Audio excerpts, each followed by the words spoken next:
Alexander the Great is one of the most examined figures in all of recorded history.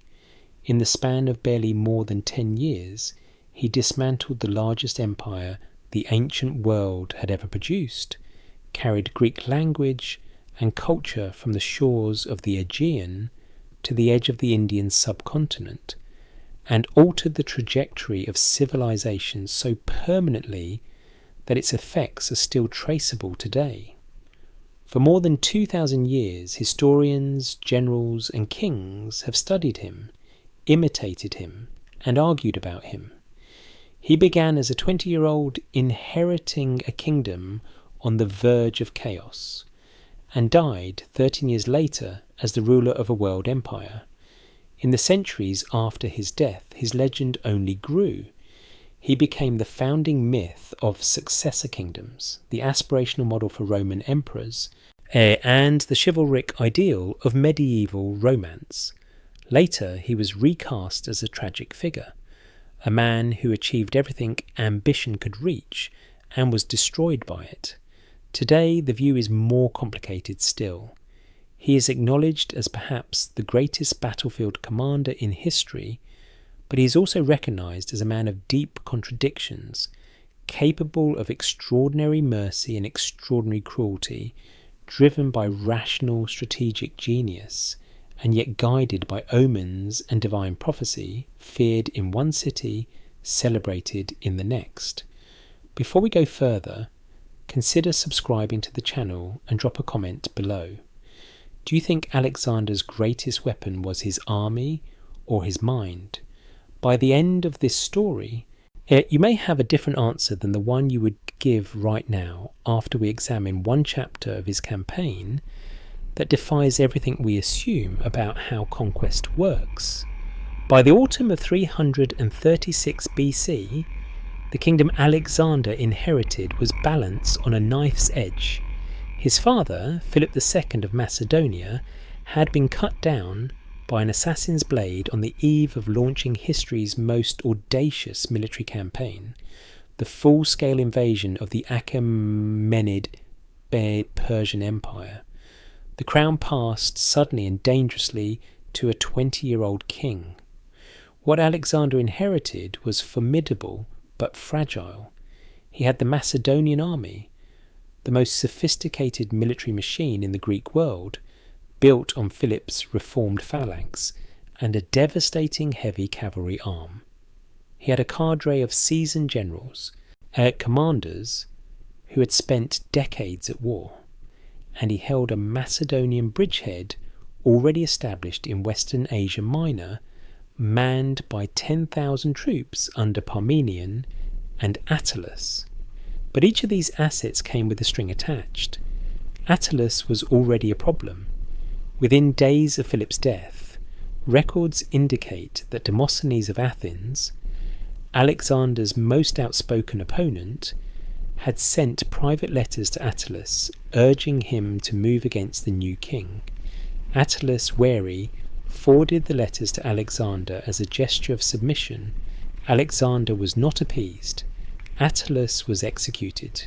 Simultaneously, agents were dispatched to Asia Minor to secure Parmenian's loyalty through promises of command. The instrument of power had been stabilised, barely. Beyond his own officers, the wider geopolitical situation was unravelling. Philip's death triggered immediate instability across the coalition of Greek states he had forced into Macedonian orbit. Thebes and Athens began moving. Tribal regions to the north, Thrace, Illyria, sensed weakness and stirred.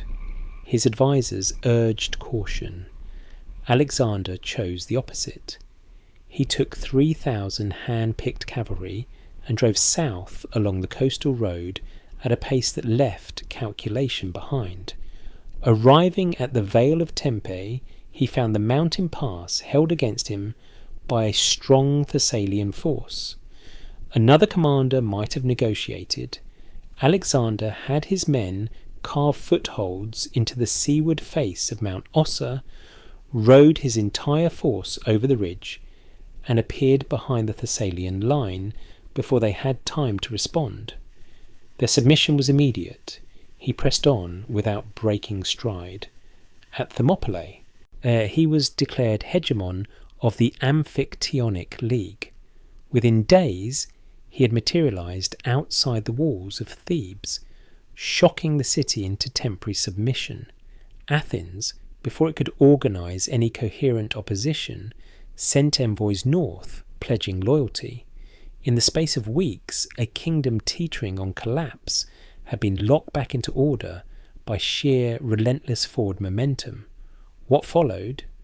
The crossing into Asia, the battle at the Granicus River, the siege campaigns along the Levantine coast, the shattering collision with Darius III at Issus. That is the story of how Alexander became the conqueror the world remembers. But this is not that story. This is the story of what happened after Issus, of the one conquest in Alexander's entire campaign that required no battle, no siege engine, no cavalry charge, and of the territory that fell to him not because he outfought its defenders, but because its people had already decided long before he arrived that they did not want to be defended. This is the story of how Alexander the Great took Egypt without firing a single arrow. To understand why Egypt did not resist, why an entire territory, ancient and proud and deeply conscious of its own identity, simply opened its doors, we have to go back nearly 200 years before Alexander was born, back to the moment when Egypt ceased to be Egypt's own. By the time Alexander crossed into Asia Minor in the spring of 334 BC, the Achaemenid Persian Empire was the largest political structure the world had ever seen. It stretched from the Aegean coastline in the west to the borders of modern-day Pakistan in the east, encompassing dozens of nations, scores of languages, and centuries of accumulated wealth. No single power had ever dismantled it. Many had tried. Alexander was 22 years old. What followed his crossing was not a slow, grinding campaign of attrition. It was a sequence of shocks, delivered with a speed that the Persian command structure consistently failed to anticipate. At the Granicus River, just weeks after the crossing, Alexander's forces met the first Persian defensive line, a combined army of Persian cavalry and Greek mercenaries positioned along the riverbank. The conventional approach would have been to wait, to reconnoitre, to choose the moment carefully. Alexander charged directly across the river. The engagement was fierce, and at one point he nearly lost his life, saved only by the intervention of one of his commanders. Ere the Persians broke, Asia Minor began to open. What the Granicus established was not just a military foothold, it was a psychological declaration.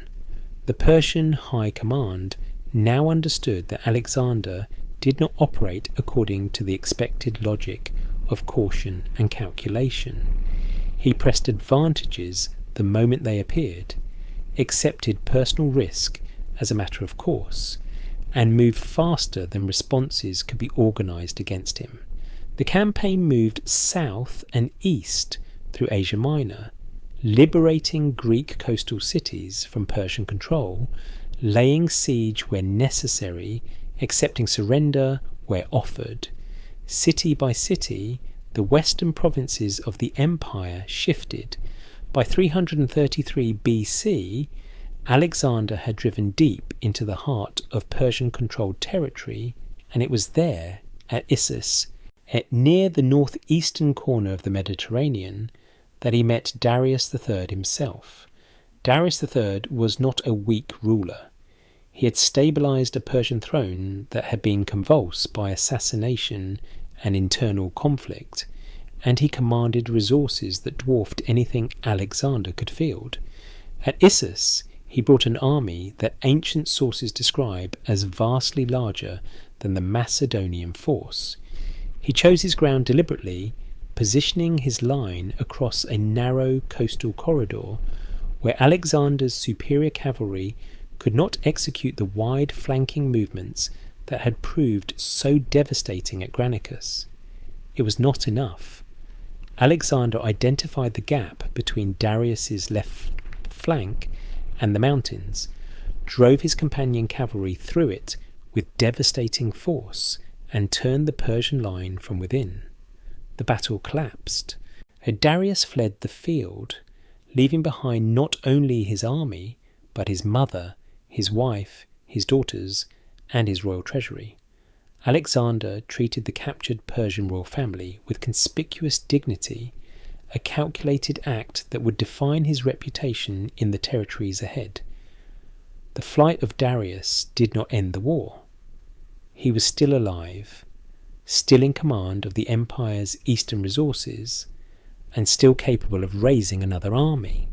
The conflict was far from settled, but the battle had done something that no amount of negotiation could have achieved. It had shattered the mystique of Persian invincibility in the Western world. Every provincial governor, every city council, every local power between the Levant and the Nile now had to make a calculation, and they had to make it knowing that the man who had just routed Darius III was still moving south. Alexander did not pursue Darius immediately. Instead, he turned toward the Mediterranean coastline, methodically securing the ports and supply lines that would prevent Persia from using its powerful navy to cut his campaign off from the rear. Tyre resisted and paid for it with 7 months of brutal siege warfare and its own destruction. Gaza resisted and was taken by force. The message encoded in both outcomes was clear, and it travelled ahead of the army like a shadow. By the time Alexander's forces reached the edge of Egypt, his reputation had preceded him by months. What every account of this moment expects is another siege, another set of walls, and another garrison, another calculation of how long the defenders can hold before the engines are brought forward. That was the established pattern. That was what the shape of the campaign had trained everyone, friend and enemy alike, to anticipate. What actually happened was something else entirely. Egypt was not preparing for war. Egypt was waiting. To understand what Alexander walked into, you have to understand what Egypt had endured for the nearly 200 years before he arrived. In 525 BC, the Persian king Cambyses II led his army across the Sinai and met the Egyptian forces at Pelusium, on the eastern edge of the Nile Delta. The battle was decisive. The Egyptian pharaoh Psamtik III was captured shortly after, and one of the oldest continuous civilizations on earth passed into foreign hands. For the first time in centuries, Egypt became a Persian province, a satrapy administered by appointed governors, taxed to feed an empire whose centre of gravity lay thousands of miles to the east. What followed was not simply occupation.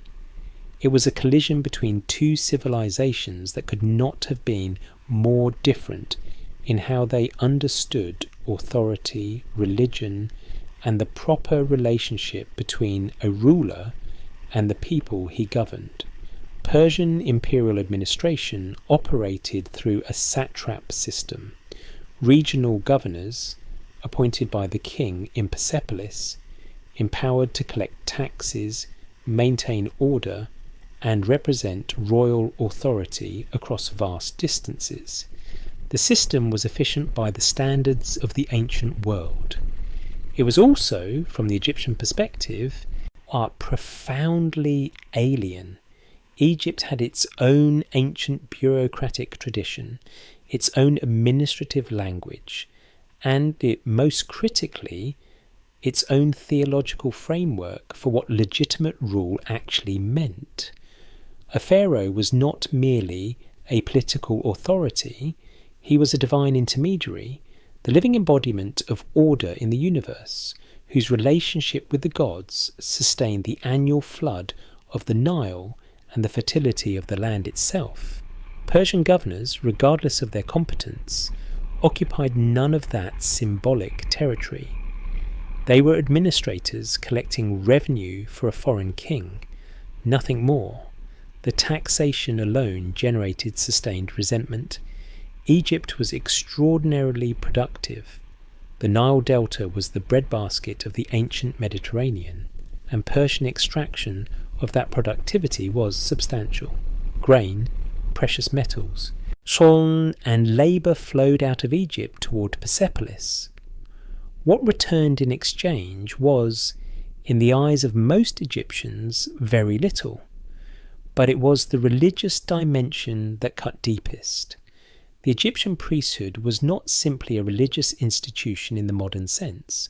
It was the custodian of knowledge, the administrator of temple estates, the keeper of calendrical and agricultural records, and the primary source of cultural continuity across generations. The temples were, in effect, the institutional memory of Egyptian civilization. Persian rulers, who failed to properly honour the Egyptian gods, who taxed temple estates, disrupted ritual calendars, or showed indifference to the intricate theological protocols of Egyptian religious life, were not merely unpopular. They were, in Egyptian terms, cosmically illegitimate. Cambyses himself became a figure of particular infamy in Egyptian tradition. Ancient accounts, though likely shaped by later Egyptian hostility, describe him as having desecrated temples and slaughtered sacred animals. Whether every specific account is accurate is a matter historians continue to debate, but the reputation itself is telling. Egypt remembered the first Persian conquest as an act of sacrilege, not merely of war. Subsequent Persian rulers made periodic attempts to repair the relationship. Some adopted pharaonic titles and engaged in temple construction, but the accommodation was always incomplete, always conditional, and always capable of unravelling. Revolts erupted across the following 2 centuries with a frequency that speaks not to isolated incidents of unrest, but to a population that never fully accepted the legitimacy of what governed it. Egypt broke free of Persian control entirely on at least 2 separate occasions, establishing independent native dynasties before being reconquered. The last native pharaoh, Nectanebo II, had been driven from the throne by a Persian reconquest just over a decade before Alexander arrived. That wound was still fresh. By 332 BC, the man holding Egypt together on Persia's behalf was a governor named Mazarkis. He had inherited an impossible position. The population he administered was not loyal to the empire he represented. The priesthood that held the country's cultural authority regarded Persian rule as, at best, an tolerated intrusion, and the military situation following Issus had stripped away any realistic prospect of reinforcement or relief. The army that might have defended Egypt no longer existed in any meaningful form. Darius was somewhere to the east, rebuilding. Unable to protect the western territories of his empire, Mazarkis looked at what was coming towards him from the north. A commander who had just broken Darius in open battle, who had reduced Tyre after a siege that seemed impossible, who had swept the entire Levantine coast. And he began to calculate. What he calculated was not how to fight. It was whether there was any point in trying. There is a phenomenon in the history of empires that military historians sometimes underestimate: the speed at which authority collapses once it is seen to be vulnerable. Armies can be rebuilt. Territory can be reconquered. But the moment a population watches its overlord flee a battlefield, something shifts in the psychological architecture of the relationship that no subsequent military action can fully restore.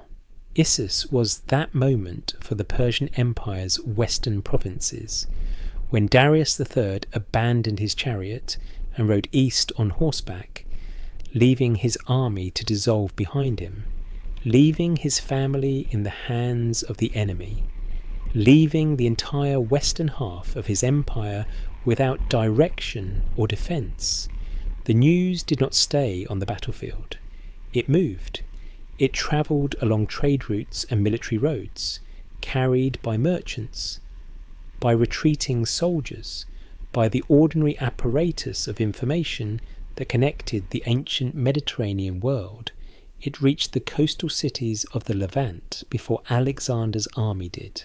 And it reached Egypt long before his advance guard appeared on the horizon.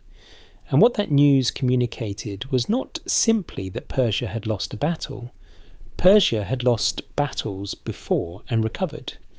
What Issus communicated was something more fundamental, that the king himself could be broken. In the political theology of the ancient Near East, a king's authority was inseparable from his divine mandate. A ruler who won was favoured by the gods.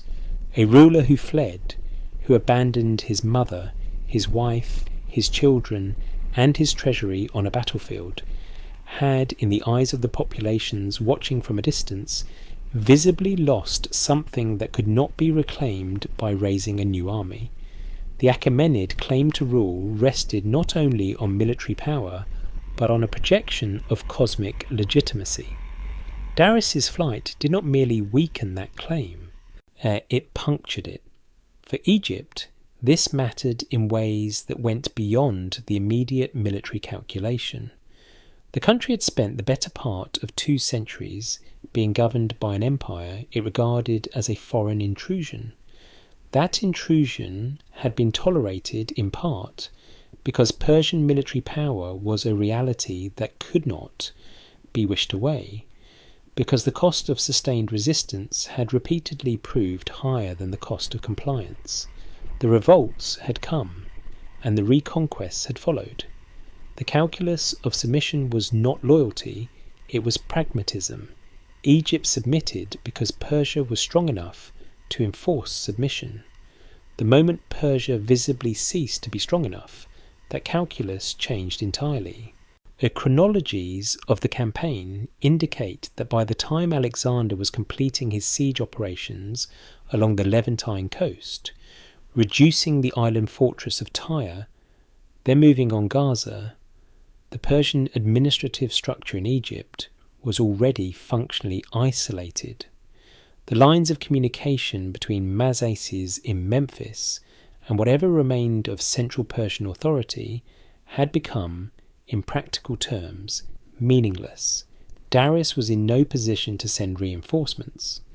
The Persian navy, which might theoretically have been used to supply or relieve Egyptian garrisons, had been progressively neutralized as Alexander secured the Mediterranean ports. Egypt was not besieged, it was simply cut off, detached from the imperial body by the momentum of a campaign that had moved faster than the empire's capacity to respond. What filled that vacuum was not Persian resolve, it was Egyptian memory, a population that had maintained its cultural identity, its religious institutions, and its sense of civilizational continuity through nearly 2 centuries of foreign administration, did not experience the weakening of Persian authority as a crisis. It experienced it as an opening.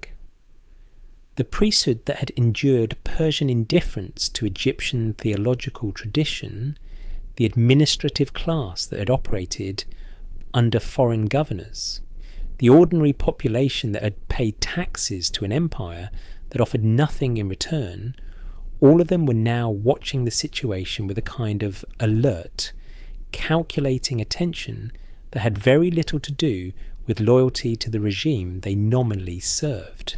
The question Egypt was asking by the time Alexander's campaign turned south was not whether Persian rule would survive. That question had already been answered at Issus. The question was what came next, and whether what came next could be made tolerable, or perhaps something considerably better than tolerable. Into this atmosphere walked Mazates, holding an administrative position that had become, in the weeks since Issus, almost entirely theoretical. He had no army capable of contesting Alexander in the field. He had no prospect of relief. He had a population that would not fight for the empire he represented, even if he ordered it to. And he had, approaching from the north, a commander whose treatment of surrendered cities had been well documented. Those who submitted were absorbed. Those who resisted were made into examples. The records do not preserve what Mazates thought during those weeks of waiting, but the logic of his situation speaks clearly enough without his private testimony. He was not calculating how to defend Egypt. He was calculating how to survive the transition, how to hand over a province without provoking the kind of response that resistance would guarantee, and perhaps, if he read the situation correctly, how to position himself within whatever order replaced the one he had served. Egypt was not bracing for impact. It was waiting to see what Alexander would do with an empire that had already decided to give itself to him. Before Alexander reached Egypt, 2 cities stood in his path. What happened to them was not incidental to the story of Egypt's surrender. It was the reason for it. Tyre was, by any measure, one of the most formidable defensive positions in the ancient Mediterranean world. The city proper sat on an island roughly half a mile off the Lebanese coast, separated from the mainland by a channel of open sea. Its walls rose directly from the waterline on the seaward sides, in places to a height of 45 metres. It had withstood sieges before, including a 13-year effort by the Babylonian king Nebuchadnezzar, which had ended in negotiated terms rather than conquest. When Alexander arrived in 332 BC and demanded entry, the Tyrians made a calculated offer. They would remain neutral, would honour neither Alexander nor Darius, but would not open the city to Macedonian forces. It was, from their perspective, a reasonable position. Alexander did not find it reasonable. What followed was 7 months of engineering on a scale the ancient world had rarely witnessed. Unable to reach the island by direct assault, Alexander ordered the construction of a mole, a causeway, built out from the mainland into the sea wide enough to carry siege towers and artillery. The work was punishing. Tyrian ships harassed the construction continuously, burning equipment and killing workers. The first causeway was destroyed. Alexander had it rebuilt, wider. He requisitioned naval forces from the Phoenician cities he had already taken, assembled a fleet capable of contesting the waters around the island, and brought forward siege towers mounted on ships, a tactical innovation that had no real precedent. When the walls finally gave way, the response was without mercy. Our ancient sources record that approximately 8,000 Tyrians died in the final assault. A further 2,000, primarily men of military age, were crucified along the coastline. 30,000 survivors were sold into slavery. The city that had believed its island position made it untouchable had been breached and methodically destroyed over 7 months of effort that Alexander refused at any point to abandon. The message was architectural in its clarity. There was no position he could not take, and no cost he was unwilling to pay to take it. Gaza delivered a shorter, but no less emphatic demonstration. The city's garrison, under a commander named Battis, refused to surrender and held out through a siege of approximately 2 months. When Gaza fell, the garrison was killed, the male civilian population put to the sword, and the women and children enslaved.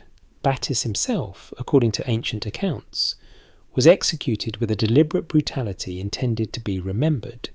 Whether every detail of those accounts is precisely accurate, the outcome itself was beyond dispute. A city that resisted was erased. Taken together, Tyre and Gaza established a binary that was legible to every administrator, every garrison commander, and every population between the Levant and the Nile. Submission produced terms. Resistance produced annihilation. This was not an accident of Alexander's temperament or a loss of discipline among his troops. It was a policy applied consistently enough to function as a message, one that travelled ahead of the army and arrived in Egypt well before Alexander did. This is the context in which Egypt's response has to be understood. The country's failure to mount a defence has sometimes been characterised in later accounts as passivity or weakness. That framing misreads the situation entirely. Egypt was not passive, it was informed. The populations of Tyre and Gaza had possessed options, had made choices, and those choices had produced documented outcomes. Egypt looked at those outcomes and made its own calculation, one that required no great courage, but did require a clear-eyed assessment of what resistance would actually achieve. The answer was nothing. Worse than nothing. Mazaces commanded no force capable of meeting Alexander in the field. The population he governed felt no allegiance to the empire whose colours he flew, and the example of what happened to cities that chose defiance was still fresh enough that no one with authority in Egypt could have argued, with any credibility, that holding out was a rational option. The shadow that Tyre and Gaza cast across the region was not simply one of fear, though fear was certainly present. It was the shadow of irreversibility. Resistance, once chosen, could not be undone. The walls, once breached, could not be unbreached. The dead could not be recalled. Whatever Egypt's future held, whatever the implications of Alexander's arrival, those implications could only be navigated from a position of survival, and survival required a decision that, by the time Alexander's forces approached the Egyptian frontier, was already more or less made. The only question remaining was how the handover would be managed. There is a particular kind of courage that history rarely celebrates, the courage of knowing when not to fight. It does not make for the kind of story that gets carved into temple walls or recited at victory banquets. It produces no heroes in the conventional sense, no last stands, no moments of defiant sacrifice that later generations can hold up as examples of how a people faced its defining hour. It is a quieter thing entirely, the willingness to look at a situation with unsparing clarity, to set aside the demands of pride and institutional loyalty, and to make the decision that preserves something rather than destroying everything in defence of a position that cannot be held. This was the decision that faced Mazaces in the autumn of 332 BC. He was not, by any account, a man without competence, and he had been appointed to govern one of the most valuable provinces in the Persian Empire, a territory whose agricultural output and strategic position made it indispensable to Achaemenid power. The appointment itself was a mark of trust from the imperial centre, but the imperial centre in the weeks following Issus had ceased to function as any kind of reliable authority.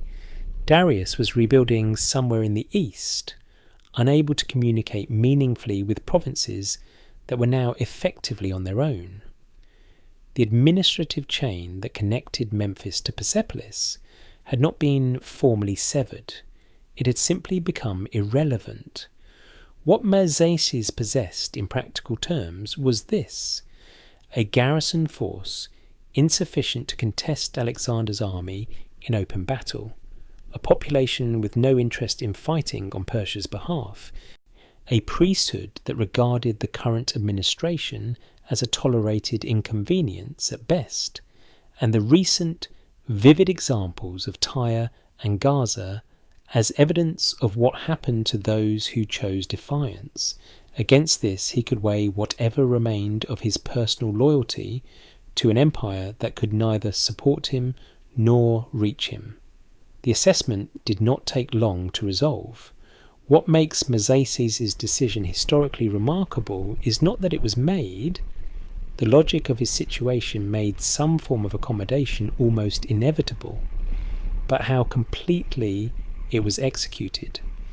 There was no last-minute appeal for terms that might preserve Persian dignity, no token resistance staged to satisfy the formal obligations of his position before the inevitable capitulation, no delay designed to extract concessions. Mazaces surrendered Egypt, its treasury, yet its administrative apparatus, its garrisons and its borders, without drawing a battle line anywhere. Alexander's forces crossed the Egyptian frontier and met nothing. No cavalry screen probing their advance, no fortified positions requiring investment, no garrison commanders requiring persuasion. The machinery of Persian provincial administration simply transferred intact into Macedonian hands. The treasury that Mazaces handed over, ancient sources place its value at 800 talents of silver, passed to Alexander not as plunder seized from a defeated enemy, but as a formal transfer from one authority to the next. Even the Persian administrative personnel, in many cases, remained in their positions under the new dispensation. For Alexander, the experience must have produced a disorientation that none of his previous campaigns had prepared him for. He had spent the better part of 2 years in a state of almost continuous operational planning, calculating approach routes, assessing defensive positions, coordinating siege equipment, managing the logistics of sustained military pressure against fortified resistance. He arrived at Egypt ready, by every reasonable expectation, to do it again. Instead, the doors opened. The silent conquest, the moment that gives this entire story its character, was not a single dramatic event. It was an absence of events. No battle was fought because none was offered. No siege was mounted because no walls were defended. No negotiation was required because the decision had already been made before the first Macedonian scout crossed the border. What Alexander encountered when he entered Egypt was not the aftermath of victory. It was the condition of a territory that had chosen, with clear eyes and deliberate intent, to become his. The implications of that choice rippled outward in ways that neither Mazaces nor the Egyptian population could have fully anticipated at the moment of surrender. They had calculated survival, the preservation of something, from what might otherwise have been catastrophic. What they could not have calculated was the nature of the man who was about to receive their submission, or the degree to which he was prepared to meet their implicit offer with something considerably more than the standard terms of conquest. Alexander did not arrive in Egypt as a ruler looking to extract. He arrived as something Egypt had not had in nearly 2 centuries, a figure willing to become, on Egypt's own terms, legitimate. What that meant would become clear in Memphis. Memphis was not simply Egypt's administrative capital, it was the theological heart of the country, the city where, according to Egyptian belief, the god Ptah had spoken the world into existence, where the sacred Apis bull was kept and venerated as a living manifestation of divine power, and where the legitimacy of every pharaoh since the earliest dynasties had been formally confirmed through ritual.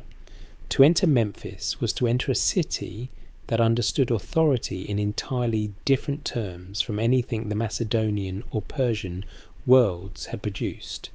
Alexander understood this immediately, or had been well enough advised to act as though he did. His entry into the city set the tone for everything that followed.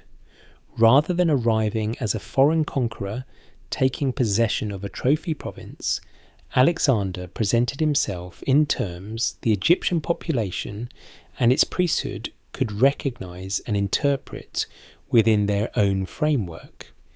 He did not impose Macedonian ceremonial forms on a city that had its own ancient protocols. He adapted to them, and the adaptation was thorough enough that it reads, across the distance of more than 2,000 years, not as superficial diplomatic theatre, but as a genuine act of cultural intelligence. The first and most significant gesture was religious. Alexander made offerings to the Egyptian gods, prominently and publicly in the manner prescribed by Egyptian tradition. He honoured Apis, the sacred bull, whose cult was centred in Memphis, and whose treatment by Persian rulers had been a persistent source of grievance. Whether Cambyses had genuinely desecrated the Apis cult, as Egyptian tradition maintained, is a question historians continue to examine, but the belief that he had was real, and Alexander's conspicuous reverence for what Persian rule had allegedly profaned carried an immediate symbolic charge. He was not merely being respectful. He was, within the logic of Egyptian religious life, correcting a wrong. The priesthood noticed, and the priesthood's response to Alexander's arrival was not the guarded accommodation of an institution managing a new and unfamiliar occupying power.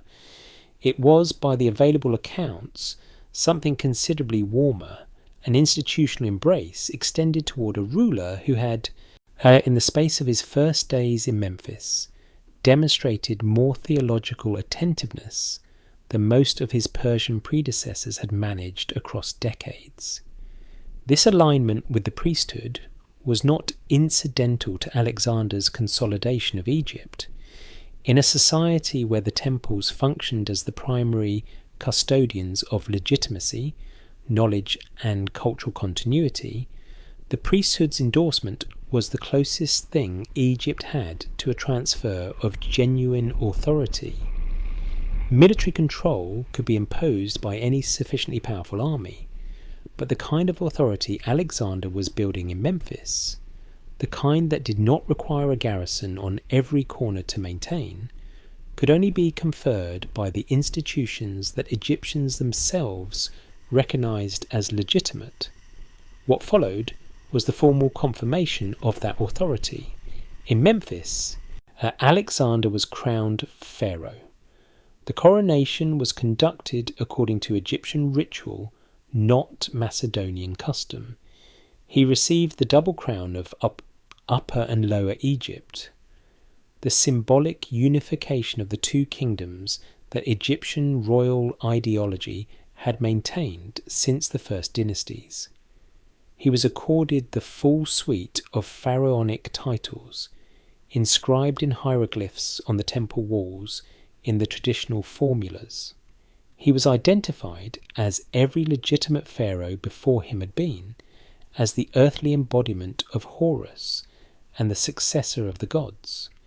The significance of this cannot be overstated, and it is worth pausing on it precisely because it is easy from a modern distance to read the coronation as ceremony, as a piece of political stagecraft that both parties understood to be cosmetically Egyptian while remaining substantively Macedonian.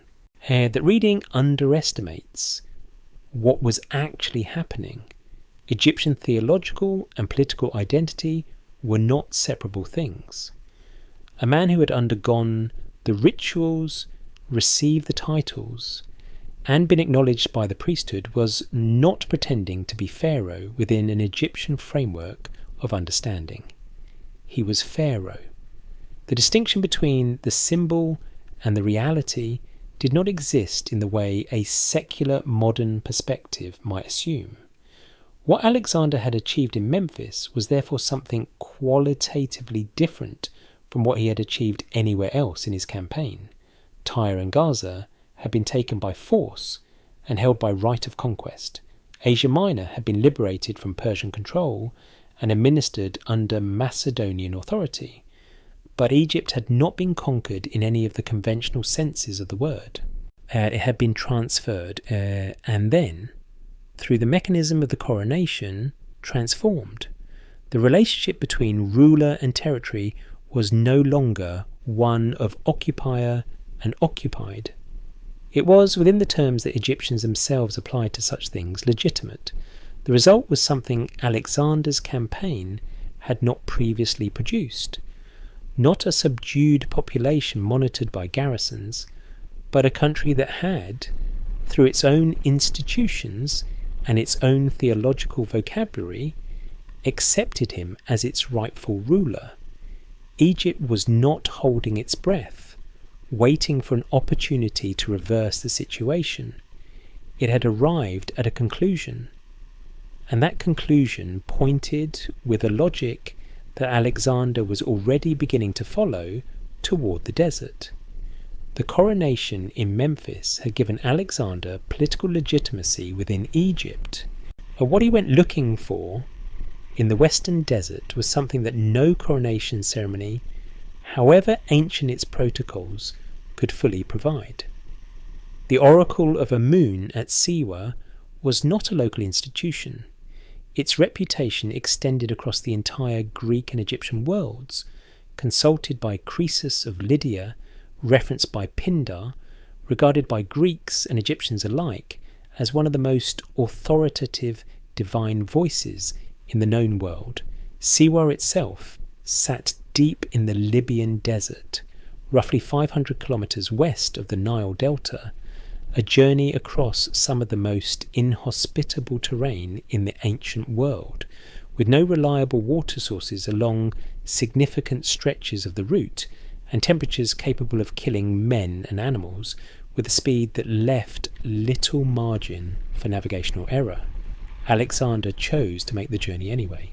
And in the middle of a military campaign, with the Eastern War against Darius still unresolved and the logistical demands of a conquering army requiring constant attention, he turned west into the desert. The decision was characteristic of him, the willingness to accept physical risk in pursuit of something he judged to be strategically or personally essential, but its specific motivation has been a subject of genuine historical debate ever since. The ancient sources offer several explanations, and they are not mutually exclusive.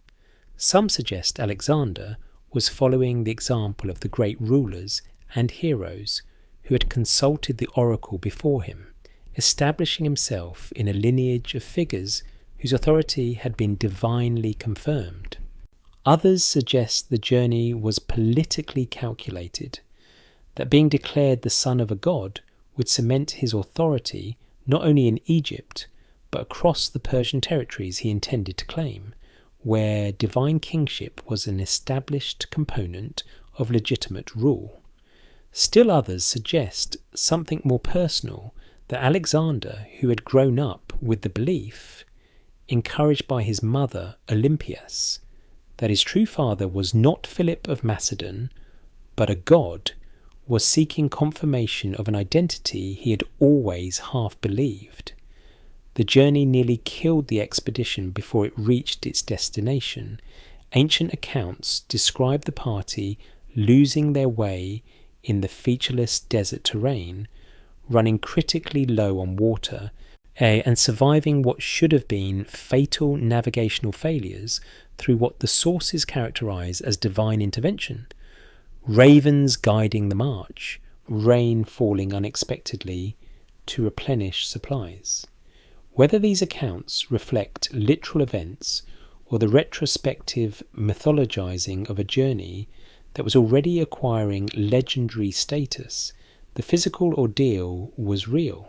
Men who had marched through Asia Minor and Syria and laid siege to the strongest fortress in the Mediterranean were pushed to their limits, crossing a desert to reach a temple complex built around a spring in the middle of nowhere.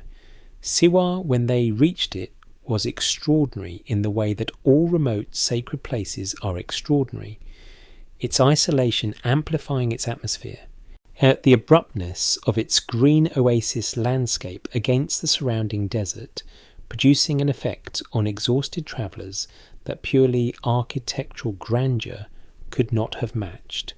The Temple of Amun sat at the centre of the oasis settlement, its priesthood maintaining a tradition of oracular consultation that long predated any of the empires that had risen and fallen around it. Alexander entered the inner sanctuary alone.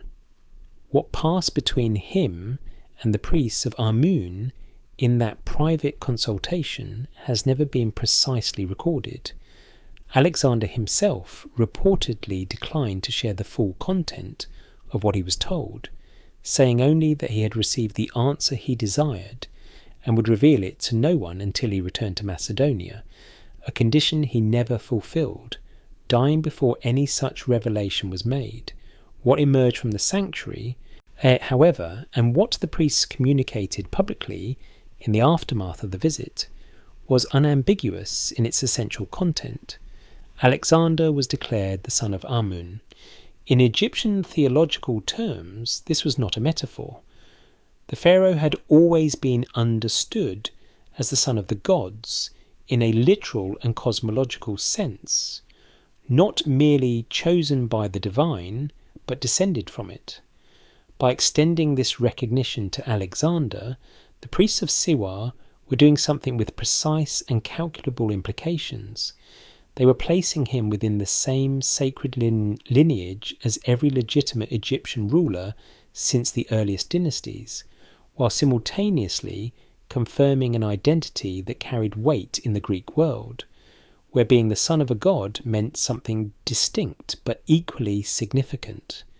The effect on Alexander was visible and lasting. Inscriptions from the period following Siwa show a shift in how he presented himself and permitted himself to be addressed. The ambition that had always been vast acquired a different character, less the ambition of a king seeking to expand his kingdom, more the sense of a man who believed himself to be operating within a destiny that had been confirmed rather than chosen. He left Siwa not simply as the pharaoh of Egypt. He left as a man who had received from one of the most authoritative oracular voices in the ancient world the answer to a question he had been carrying his entire life. What a man does with that kind of certainty tends to be large. Alexandria would be the first evidence of how large. Most conquerors, when they have finished taking a place, leave. They extract what is valuable, install an administration, and move on to the next objective. The territory becomes a resource, something to be drawn upon in service of campaigns elsewhere, a line on a ledger that contributes grain or silver or soldiers to an enterprise whose centre of gravity lies somewhere else entirely.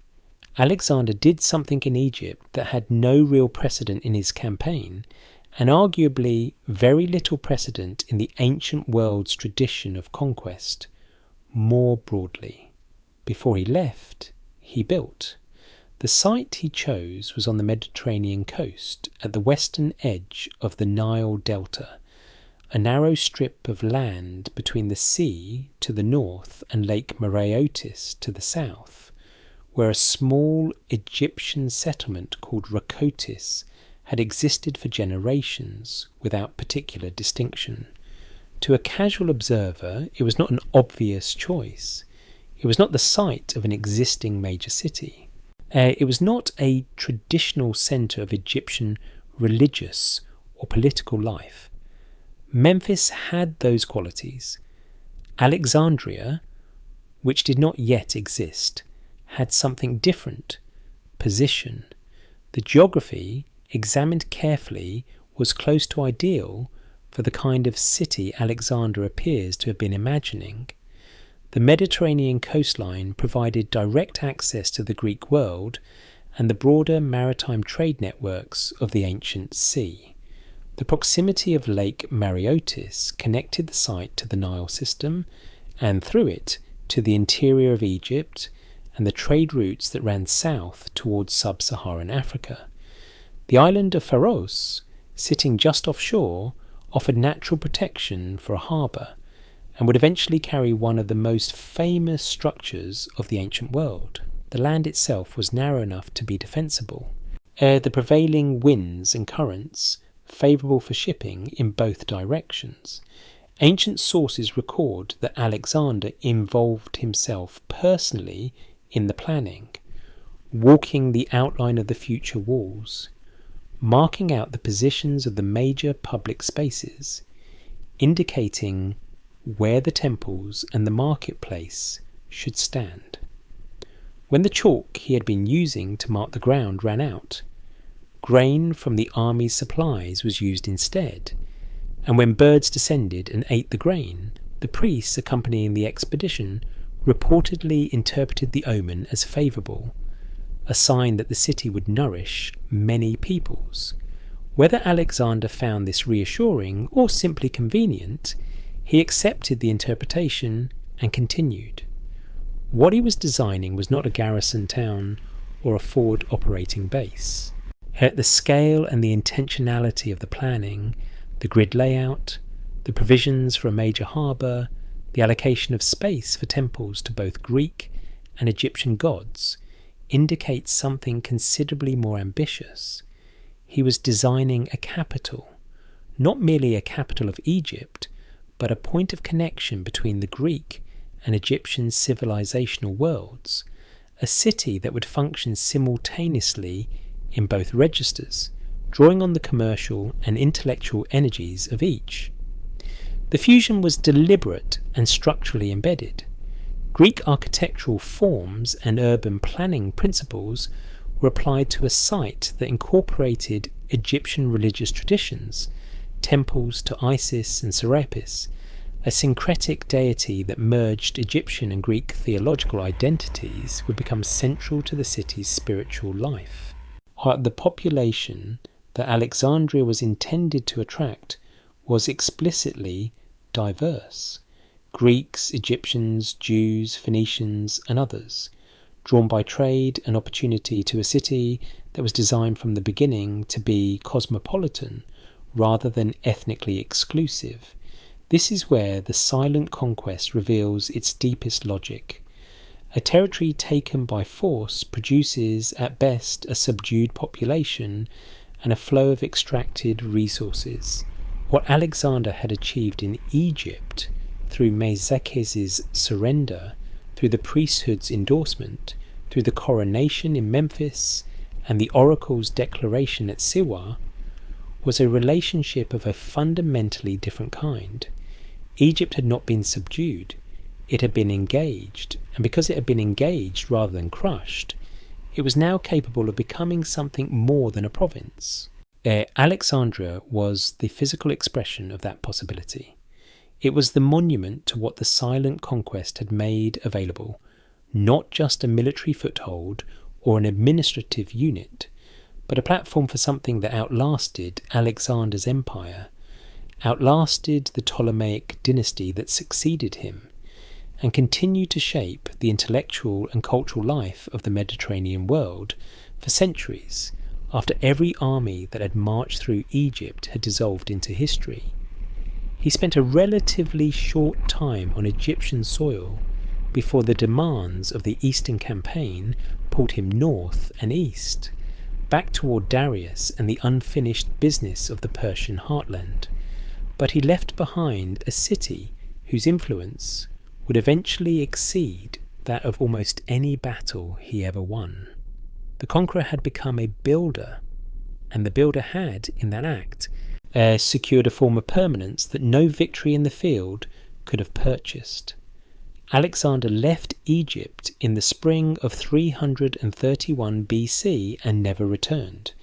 He would go on to fight some of the most consequential battles in ancient history, Gaugamela, where he finally broke Darius III in open conflict and claimed the Persian heartland, the grinding campaigns through Bactria and Sogdia, where the terrain and the guerrilla resistance of the local populations tested his army in ways that conventional battlefield opponents never had. The advance into India, where his forces crossed the Hindu Kush and pushed further east than any Greek army had gone before, until the men themselves, exhausted and far from home, refused to march any further and forced a retreat that Alexander accepted with visible anguish. And he died in Babylon in 323 BC, 32 years old, his empire intact but his succession unresolved, a problem whose consequences would consume the decades that followed. Throughout all of it, Egypt was quiet. Not quiet in the sense of suppressed, not the silence of a population held down by garrisons and the threat of reprisal, counting the days until an opportunity to revolt, quiet in a more fundamental sense, settled, stable in a way that none of his other major territories consistently managed to be.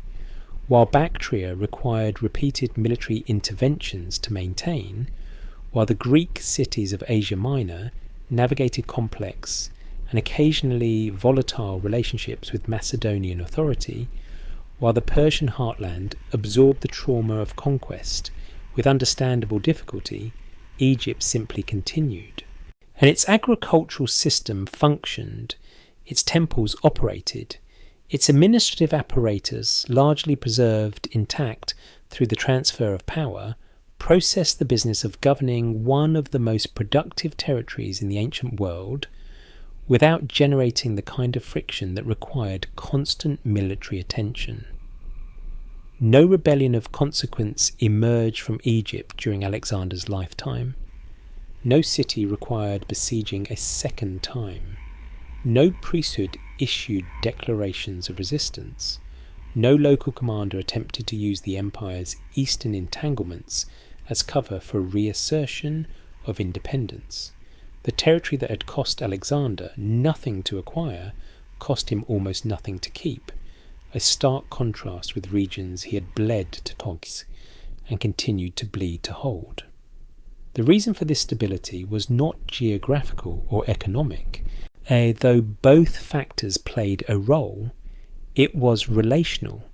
Egypt's acceptance of Alexander had not been a temporary accommodation made under military duress and waiting to be reversed at the first available opportunity.